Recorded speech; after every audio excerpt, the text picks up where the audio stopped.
नमस्ते बच्चों, मैं राहुल त्यागी, आपका विषय अध्यापक कक्षा 11 समाजशास्त्र विषय लेकर उपस्थित हूँ। चैप्टर नंबर 2 चल रहा है, समाजशास्त्र भाग 2 का। देखिए आपकी किताब, आपकी जो सिलेबस में 2 किताबें हैं जो एक ही किताब के अंदर लगी हुई हैं, उसका दूसरा भाग है। इसमें हम चैप्टर नंबर 2 पढ़ रहे हैं और चैप्टर नंबर 2 में अब हम क्या पढ़ेंगे, अपराध और हिंसा। ये आपने बड़ा सुना होगा, अपराध और हिंसा के बारे में बहुत सुना होगा।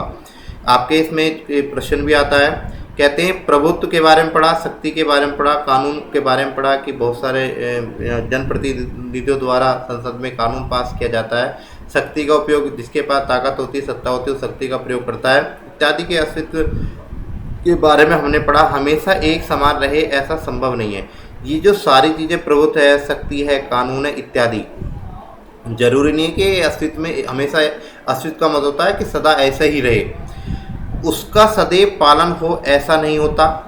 समाज में संघर्ष और प्रतिस्पर्धा बनी रहती है। समाज के अंदर संघर्ष यानी लड़ाई झगड़े यानी एक दूसरे को आगे निकलने की प्रक्रिया क्या है, बनी रहती है। इसके साथ ही सामान्य रूप से विवाद भी होते हैं, झगड़े भी होते हैं। विवाद का संबंध असहमति से है, यानी विवाद कब होता है, जब कोई इस बात को नहीं मानता, जब किसी बात को सहमति नहीं होती है। जहाँ पर असहमति हो जाती है, ऐसा नहीं, ऐसा नहीं, ऐसा नहीं, ऐसा नहीं, इस तरीके से जब बात आती है जहाँ पर सहमति नहीं बनती, वहाँ पर विवाद हो जाता है। प्रतिस्पर्धा और संघर्ष विशिष्ट हैं, यानी बहुत अद्भुत हैं, विचित्र हैं। और ये कहते हैं इनके बारे में कि भाई ये प्रतिस्पर्धा और जो है और संघर्ष दोनों एक दूसरे से जुड़े हुए भी हैं। इसका एक उदाहरण युवा असंतोष के रूप में देखा जा सकता है। यानी जो युवा बच्चे होते हैं, जवान बच्चे होते हैं, उनके अंदर असंतोष की जो भावना होती है, वो संतोष नहीं होते, वो किसी भी चीज़ को लेकर संतोष नहीं करते। उन्हें क्या है, एक से एक अपने से आगे निकलने, दूसरे से आगे निकलने की होड़ बनी रहती है। यह प्रचलित सामाजिक मानदंडों का विरोध अथवा अस्वीकृत है। इनके विरोध में बाल अथवा वस्त्रों के फैशन से लेकर भाषा अथवा जीवन शैली कुछ भी हो सकता है। देखिए ये जो क्या चीज़ है, ये जो प्राचीन समय से प्रचलित रही है, क्या है कि इसका विरोध होता ही रहा है। इन बालकों में क्या होता है, बाल हैं जैसे वस्त्रों का फैशन को लेकर होती है, ऐसा नहीं ऐसे कपड़े पहनने मुझे, ऐसा नहीं ऐसे कपड़े पहनने, जीवन शैली को लेकर भी हो सकती है। सर्वाधिक मानक तथा प्रतिद्वंद्विता का शिकार आम चुनावों में सामने आता है, यानी कभी जब चुनाव होते हैं सामने निकल कर आती है सारी बातें। यह राजनीतिक प्रतिस्पर्धा है, यहाँ पर क्या है, राजनीतिक प्रतियोगिता के रूप में है, आप एक दूसरे से आगे निकलने की होड़ है राजनीतिक क्षेत्र के अंदर। कानून सत्ता से असहमति अथवा विरोध भी हो सकता है। लोकतांत्रिक समाज में असहमति को विभिन्न स्तर पर छूट दी गई है। असहमति के लिए स्पष्ट और अस्पष्ट दोनों प्रकार की सीमाएं परिभाषित होती हैं। यानी कहते हैं जो लोकतांत्रिक समाज के अंदर सहमति दोनों प्रकार से हो सकती है, छूट भी दी जा सकती है, वो स्पष्ट भी हो सकती है, अस्पष्ट भी हो सकती है। इनका उल्लंघन किसी न किसी रूप में समाज की प्रक्रियाओं को जानने का साधन है, यानी प्रक्रिया को जानने का क्या साधन है, यानी इसका जो उल्लंघन करते हैं, इसके बारे में जो बताते हैं, इसका ऐसे नहीं ऐसा है, ऐसे नहीं ऐसा है, समाज को इस प्रकार से कार्य करना चाहिए, किसी को ऐसा करना चाहिए, इसके लिए ये अच्छा है। तो ये सारी बातें जो आती हैं समाज के अंदर, ये क्या होती हैं, एक रूप में जानने का प्रक्रिया करती हैं, अर्थात इनका उल्लंघन किसी न किसी रूप में होता रहता है समाज के अंदर।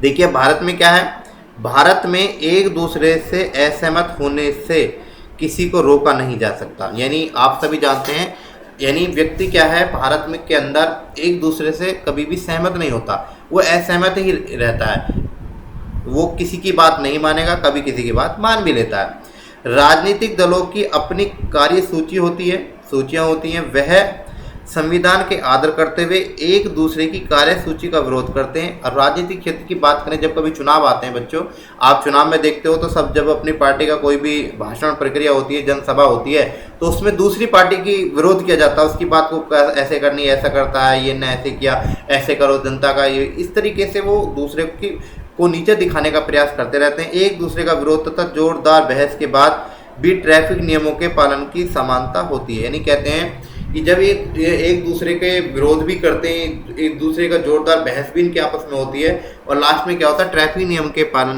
में समानता होती है। जब ये कभी भी ट्रैफिक में जाएंगे दोनों, तो वहाँ पर जाकर क्या होगी, नियम का पालन इन्हें भी दोनों को करना होता है। समाज में अंतर अथवा असहमति को कहाँ तक सहन किया जाता है, यह एक प्रश्न है। इसका उत्तर सामाजिक और ऐतिहासिक स्थिति पर निर्भर करता है। यानी इसका उत्तर कब मिलेगा? समाज की स्थिति पर और ऐतिहासिक स्थिति पर। समाज की स्थिति कैसी है, समाज किस तरीके से बर्दाश्त कर रहा है, उसके ऊपर आएगा निकल के। कानून तथा गैर कानूनी, वैध अवैध, मान्य अमान्य सीमाएं निर्धारित की जाती हैं कि कानून जो है वो गैर है या सही है, वैध है या अवैध है, यानी जो काम कर रहे हैं वो क्या ठीक है या अठीक है, मान्य है या अमान्य है, यानी जो मैं कर रहा हूँ क्या वो ठीक है या नहीं है। इस तरीके की बात उसमें देखने को मिलती हैं। नियमों एवं कानून का एक शक्तिशाली नैतिक आरोप होता है। माना जाता है कि अपराध की व्युत्पत्ति कानून से होती है, यानी अपराध की शुरुआत ही कानून से मानी जाती है। अपराध एक ऐसा कर्म है जिसमें विद्यमान कानून को तोड़ा जाता है। भाई अपराध कब माना जाता है? जब हम कोई कानून तोड़ देते हैं। इससे पहले अगर कोई कानून नहीं तोड़ा तो वो अपराध नहीं है। अपराध वही है कि अगर हमने कानून तोड़ा तो अपराध कहलाएगा। कहते हैं आगे, विद्यमान कानून को तोड़ने वाला अपराध करता है। किसी भी कार्य को नैतिकता इस बात पर निर्भर नहीं करती कि व्यक्ति ने विद्यमान कानून को तोड़ा है। उदाहरण के तौर पर एक व्यक्ति कानून को तोड़ने के लिए उच्च नैतिक कारणों पर दावा करता है। कानून तोड़ने की नैतिक कारण तभी संभव है, कब हो सकते हैं बच्चों ये, जब कानून न्याय संगत नहीं हो। भाई मान लीजिए सरकार ने कोई कानून बनाया और वो कानून न्याय संगत ना हो, सबके लिए लाभकारी ना हो, तो मजबूरन उसे तोड़ना पड़ेगा। लोग उसे तोड़ देते हैं, इसलिए वो अपराध के रूप में माना जाता है। स्वतंत्रता संग्राम के दौरान महात्मा गांधी जी ने नमक सत्याग्रह किया था। दांडी में नमक बनाया। इस प्रकार उन्होंने नमक कानून तोड़ने का अपराध किया था। उन्हें गिरफ्तार किया गया। उन्होंने इस अपराध को जानबूझकर तथा गर्व के साथ किया था। भारतीय जनता भी इसी मूल्य के गर्व करती है जिसका उन्हें प्रतिनिधित्व किया। अपना कानून को तोड़ना, कानून द्वारा अपराध कानून को तोड़ना, कानून द्वारा परिभाषित वैध सीमाओं से बाहर जाना है। यानी कहते हैं कि महात्मा गांधी जी ने भी ये अपराध किया था कि सरकार ने कोई कानून बनाया था, उस कानून को उन्होंने तोड़ दिया था।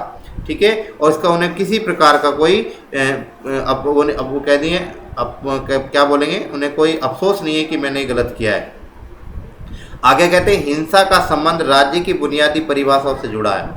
आधुनिक राज्य की एक विशेषता यह है कि वह अपने अधिकार क्षेत्र में हिंसा के प्रयोग में वैध मानता है। सभी राज्य ऐसे होते हैं, वो नहीं चाहते मेरे यहाँ हिंसा हो, सब मेरे अहिंसावादी होने चाहिए। राज्य कानून तौर पर हिंसा का प्रयोग करता है।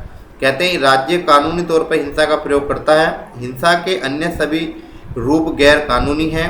हिंसा के प्रत्येक गतिविधियों को राज्य के विरुद्ध की गई प्रक्रिया के रूप में देखा जाता है। किसी भी प्रकार की हिंसात्मक कार्य को अंजाम देने पर राज्य व्यक्ति को अभियुक्त करता है। यानी मान लीजिए सरकार ने कोई सही तरीके से कोई भी कार्य किया, अगर उसका कोई विरोध करता है, हिंसात्मक रूप कार्य अपनाता है या कोई भी उसका कार्य करने का अंजाम देता है, तो उसे अभियोजित करता है। राज्य उसे अपने आप क्या कर लेता है, अगर हम बोले तो उसे पकड़ लेता है, इस प्रकार के कार्य कर लेता है। हिंसा सामाजिक व्यवस्था का शत्रु है। यानी भाई समाज की एक अच्छी व्यवस्था को बनाए रखने के लिए अगर उसमें हिंसा का रूप आ जाए तो वह बहुत बड़ा शत्रु है। विरोध का उग्र रूप है। यानी विरोध का मतलब होता है विरोध करना किसी बात का। यह कानून तथा सामाजिक मानदंडों का अतिक्रमण करती है। हिंसा सामाजिक तनाव तथा गंभीर समस्याओं की उपस्थिति को दर्शाती है। फिर क्या कहते हैं, यह राज्य की सत्ता के सामने चुनौतियां हैं। यह वैध शासन की असफलताओं का मूल कारण भी है। यानी क्या कहते हैं इसके बारे में कि ये जो हिंसा है ये एक ऐसा है कि राज्य की सत्ता को सामने चुनौती भी सामने प्रस्तुत करती है। यह वैध भी होती है, ये गलत तरीका होता है इसका, इसलिए हिंसा जैसा नामक चीज़ खतरनाक होती है। इसका असफल होने का, शासन की असफलता का मूल कारण भी क्या निकल कर आती है, यानी हिंसा ही निकल कर आती है। अब बात करते हैं बच्चों, ये तो था अभी संघर्ष और अपराध के बारे में भी हमने पढ़ा। अब है गाँव, कस्बे और शहर, ग्रामीण और नगरीय समाज में परिवर्तन। हम चैप्टर ही ये पढ़ रहे हैं कि ग्रामीण और नगरीय समाज में सामाजिक परिवर्तन और सामाजिक व्यवस्थाएं, चैप्टर ही ये पढ़ रहे हैं। तो हम गाँव और कस्बों के बारे में, शहर के बारे में पढ़ेंगे। समाज वस्तुतः गाँव तथा शहरों के रूप में वर्गीकृत होते हैं। इन क्षेत्रों में जीवन की प्रवृत्तियों तथा सामाजिक गठन भिन्न होते हैं। ग्रामीण तथा शहरी क्षेत्र में प्राप्त सामाजिक व्यवस्था को समझना जरूरी है जो सामाजिक परिवर्तन को संचालित करते हैं। गांव, कस्बा, नगर के अंतर को हम जानते हैं किंतु समाजशास्त्रीय दृष्टिकोण से गांव का उद्भव सामाजिक संरचना में आए। यानी कहते हैं कि गांव का जो विकास या कोई भी गांव की प्रक्रिया भी सामने निकल कर आती है वो सामाजिक संरचना के आधार पर होती है। महत्वपूर्ण परिवर्तन में हुआ है यह खाना बदोशी जीवन की पद्धति पर आधारित होती है। खाना बदोशी जीवन क्या होता है कि भाई खाना प्राप्त करने के लिए इधर से उधर जाने का जो कार्य होता है, ये जीवन शैली इनकी चलती रहती है। जीवन को ये चलाते, अपने खाने के लिए इधर से उधर जाना, अपने जीवन खाने को ढूंढने के लिए इधर से उधर फिरना, इनका खाना बदोशी जीवन मानी जाता है। इस प्रकार का इस पद्धति पर आधारित होता है जिसमें भोजन संग्रहण शिकार तथा अस्थायी कृषि महत्व दिया जाता है। खाना बदोशी वाले जो लोग होते हैं वो लोग इस प्रकार से कार्य करते हैं कि वो अपने भोजन को प्राप्त करने के लिए, शिकार को प्राप्त करने के लिए, अपनी कृषि को अस्थायी रूप से कार्य करने के लिए वो इधर उधर घूमते रहते हैं। इसका विकास स्थायी जीवन के रूप में हुआ। स्थानीय कृषि अथवा कृषि के उस रूप का विस्तार हुआ जिसमें स्थायी जीवन को प्रभावी बनाया। स्थायी जीवन का मतलब होता है कि परमानेंट, अब इसी जगह पर रहना है। स्थायी जीवन तथा कृषि के साथ जीवन उपार्जन के लिए अब लोगों को एक स्थान से दूसरे स्थान तक घूमना नहीं पड़ता था। भाई जब एक स्थायी कृषि का लोगों को जगह मिल गई, अब उसे वहीं पर कृषि करनी है, अब उन लोगों को इधर से उधर जाना नहीं पड़ता, यानी खाना बदोशी का जीवन उन्हें व्यतीत नहीं करना पड़ रहा था। इस प्रक्रिया ने सामाजिक संरचना को अत्यधिक परिवर्तित किया। निवेश तथा तकनीकी नवाचार ने कृषि अधिविशेष उत्पादन को बढ़ावा दिया, यानी कृषि के अंदर तकनीक का प्रयोग किया जाने लगा और उसने इस प्रकार से इसके अंदर नया उत्पादन का बढ़ावा दिया। ये नई नई चीज़ों का जोड़ा। इससे सामाजिक गतिशीलता बढ़ी, यानी समाज के अंदर और ज़्यादा गति हुई बढ़ी। स्थायी कृषि से संपत्ति का निर्माण आरंभ हुआ जिससे सामाजिक विषमताएं भी बढ़ने लगी। श्रम विभाजन ने व्यावसायिक विशिष्टता को अपरिहार्य माना। हम सब परिवर्तनों ने मिलकर इस सब परिवर्तन ने मिलकर गांव के उद्भव को आकार दिया जहां लोगों का निवास एक विशिष्ट प्रकार के सामाजिक संगठन पर आधारित था। यानी क्या कहते हैं बच्चों कि जब ये टेक्नोलॉजी का प्रयोग होने लगा, तकनीकी का प्रयोग होने लगा, तो सामाजिक गतिविधियों में बहुत गतिशीलता, इनकी गतियाँ बढ़ी और स्थायी कृषि के अंदर क्या हुआ, संपत्ति का भी कार्य होने लगा। जो लोग उसे कृषि किया करते थे वो उनकी ही संपत्ति के रूप में होने लगी। ये सारी चीज़ें जब बढ़ी तो इसके अंदर समाज के अंदर बहुत सारी विषमताएं बढ़ने लगी, मतभेद होने लगा, श्रम विभाजन के अंदर भी समस्या होने लगी। इस तरीके से इनमें परिवर्तन देखने को मिला और गांव में क्या हुआ, उद्भव को आकार दिया जाने लगा। अब क्या कहते हैं, ग्रामीण तथा शहरी बसावट के दो आधार होते हैं। क्या क्या होते हैं बच्चों? नंबर एक होता है जनसंख्या का घनत्व पर। जनसंख्या का घनत्व क्या होता है, जिस एक क्षेत्र है उस क्षेत्र के आधार पर कि भाई मान लीजिए कोई ज़मीन है, मान लीजिए ये क्षेत्र है और इसका जो ये भाग है, इस भाग में जो रहते हैं ये क्या है, जनसंख्या का रहने का स्थान है और ये क्या है, जनसंख्या का क्या है, घनत्व है। यानी कुछ भाग में जो व्यक्ति रहते हैं उसे जनसंख्या का घनत्व कहा जाता है। कृषि, फिर कहते हैं कृषि आधारित आर्थिक क्रियाओं का अनुपात है। शहर में जनसंख्या का घनत्व अधिक होता है। शहरों में क्या जनसंख्या का घनत्व अधिक होता है, प्रत्येक क्या क्षेत्र में लोगों की संख्या गांव की तुलना में अधिक होती है। आप सभी जानते हैं शहरों के अंदर क्या होता है, गांव से ज़्यादा लोग होते हैं। गांव का विस्तार तुलनात्मक रूप से अधिक क्षेत्र में होता है।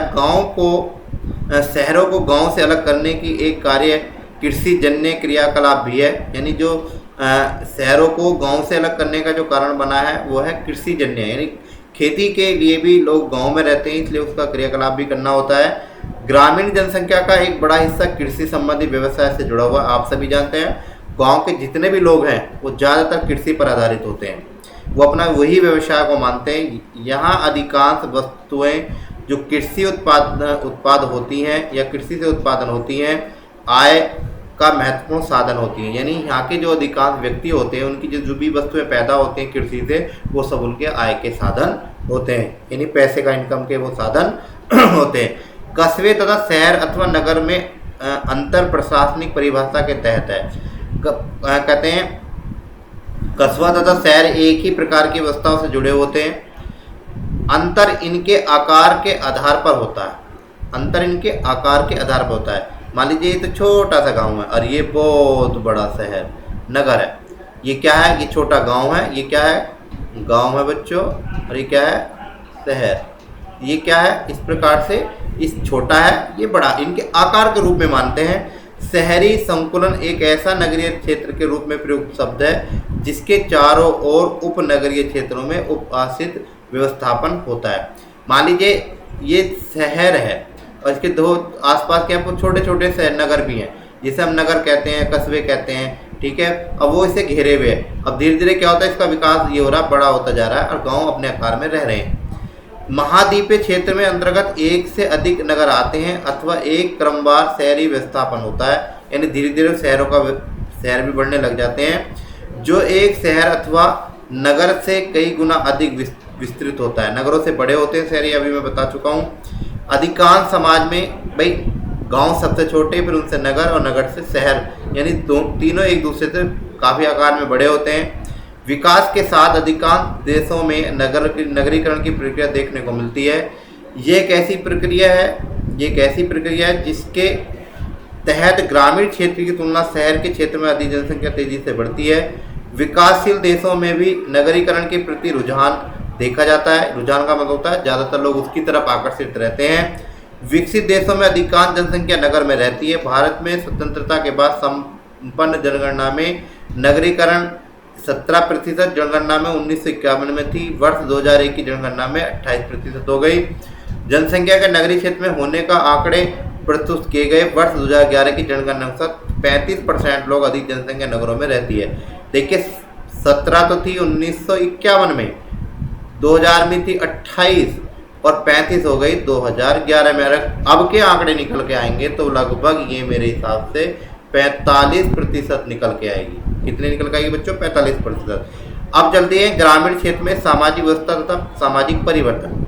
गांव का आकार तथा जनसंख्या सीमित होती है। गांव का आकार क्या होता है? छोटा होता है। जनसंख्या वहां पर सीमित होती है, जिस कारण यहाँ व्यक्तिगत संबंधों का अनुमोदन किया जाता है। यानी व्यक्तिगत संबंध क्या मतलब है? एक दूसरे से लोगों के अंदर क्या होता है? संबंध अच्छे स्थापित होते हैं, जुड़े हुए होते हैं। गांव की ही वस्तुनिष्ठ स्थिति के कारण यह अपेक्षा की जाती है कि इनकी सामाजिक व्यवस्था तथा सामाजिक परिवर्तन की प्रकृति में अंतर होता है। यानी जो सामाजिक व्यवस्थाएं होती हैं, सामाजिक परिवर्तन की, दोनों में अंतर पाया जाता है। गांव के लोगों द्वारा गांव के ही अन्य लोगों की पहचान लेना कोई असामान्य बात नहीं है। आप सभी जानते हो गांव के इस कोने से लेकर दूसरे कोने तक के व्यक्ति को लोग जानते हैं, उसकी पहचान कोई असामान्य बात है, इसलिए वो एक दूसरे की पहचान कर लेते हैं। कोई गांव में अनजान व्यक्ति आता है तुरंत बता देंगे गांव का व्यक्ति नहीं है, लेकिन गांव के व्यक्ति को एक दूसरे की बहुत पहचान होती है। यह सामाजिक संरचना परंपरागत प्रक्रियाओं द्वारा संचालित होती है। इसी कारण ग्रामीण क्षेत्र में जाति, धर्म, संस्कृति यानी जो सांस्कृतिक है, परंपरागत है यानी कल्चर, संस्थाएं आदि प्रभावशाली थी। गांव में परिवर्तन शहर की तुलना में धीमी गति से होता है।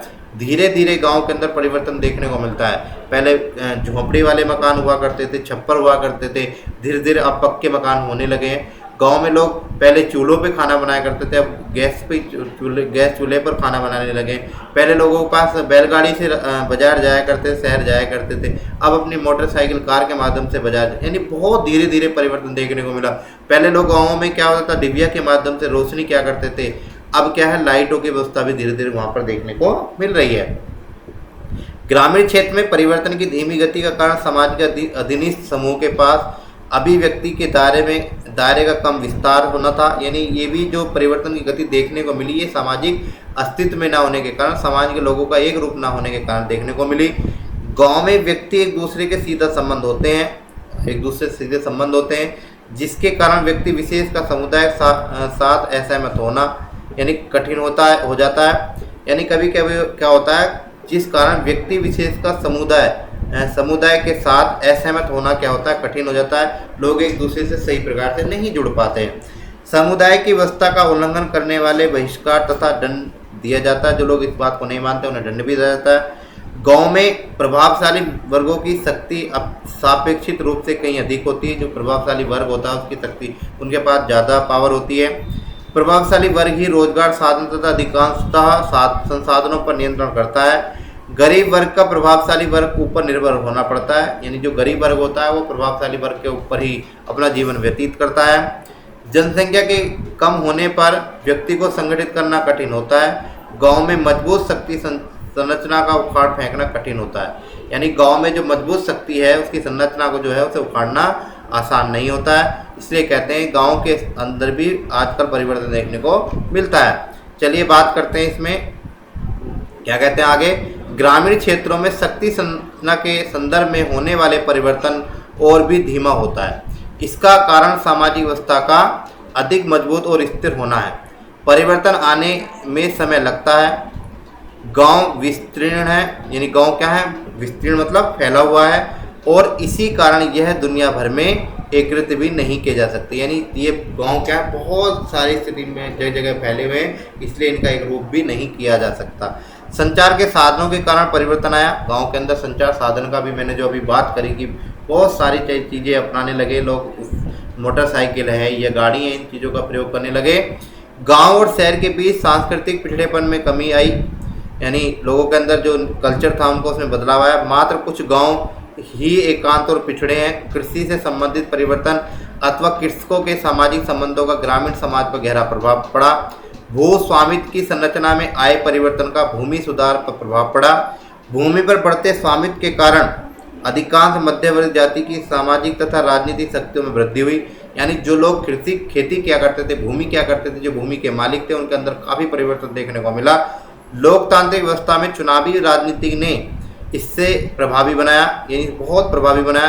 एम.एन. श्रीनिवासन ने इन वर्गों को प्रभावी जाति के नाम से पुकारा है। प्रभावी जाति के नाम से पुकारा है किसने? एम.एन. श्रीनिवासन ने। कहते हैं प्रभावी जातियों के आर्थिक रूप से सक्षम होने के कारण गांव में उनका वर्चस्व बढ़ा, यानी उनकी ताकत बढ़ी।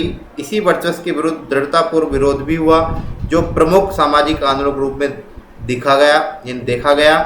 कृषि में प्रौद्योगिकी के अनुप्रयोग ने ग्रामीण समाज को व्यापक रूप से प्रभावित किया।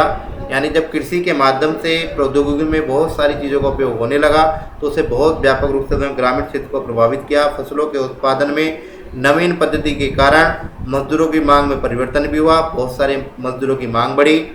कृषि उत्पादक की कम कीमतों में परिवर्तन आया, यानी जो कृषि से पैदा होने वाली चीज़ें थी उनकी जो कीमत थी वो बढ़ी, उसमें बदलाव देखने को मिला। बाढ़ सूखा के कारण आए विलंब ने कई नवीनी समस्याएं उत्पन्न की। भारत में किसानों द्वारा आत्महत्या करने की बारंबारता एक बड़ी संकट है। यानी कहते हैं किसान अपनी समस्याओं से ग्रस्त होकर अपनी समस्याओं से कहते हैं परेशान होकर वो क्या कर लेता है, कभी कभी आत्महत्या भी कर लेता है, अपनी स्वयं को मार भी लेता है। ऐसी समस्या सामने देखने को मिली। समस्या के समाधान के लिए बृहद विकास कार्यक्रम चलाए गए। इसमें महात्मा गांधी ग्रामीण रोजगार गारंटी योजना एक महत्वपूर्ण प्रक्रिया निकल के आई।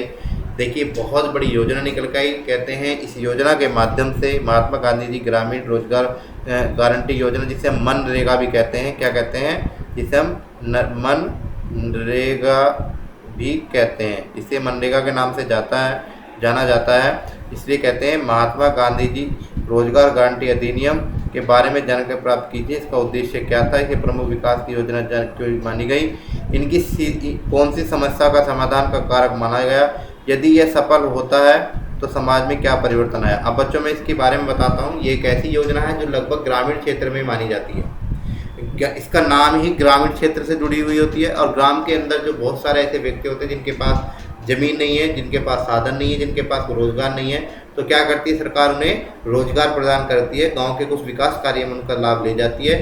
गांव का प्रधान इसका मुखिया होता है, उससे जिम्मेदारी दी जाती है। वो गांव के कुछ लोगों का कार्ड बनाता है और प्रतिदिन के इन्हें 90 दिन की रोजगार कहते हैं, साथ में 90 दिन का इन्हें लगभग रोजगार दिया जाता है, जिसके माध्यम से ये अपनी रोजी रोटी को चलाते हैं। इस योजना के तहत गांव के ग्रामीण क्षेत्र में लोगों को बहुत सारा लाभ होता है। इस माध्यम से इन ग्रामीण क्षेत्रों में भी काफ़ी परिवर्तन देखने को मिले। इस वीडियो के माध्यम से मैं यहीं तक आपसे बात करूंगा। अगली वीडियो लेकर उपस्थित होंगे जिसमें हम नगरीय क्षेत्रों में सामाजिक व्यवस्था तथा सामाजिक परिवर्तन के बारे में पढ़ेंगे। धन्यवाद।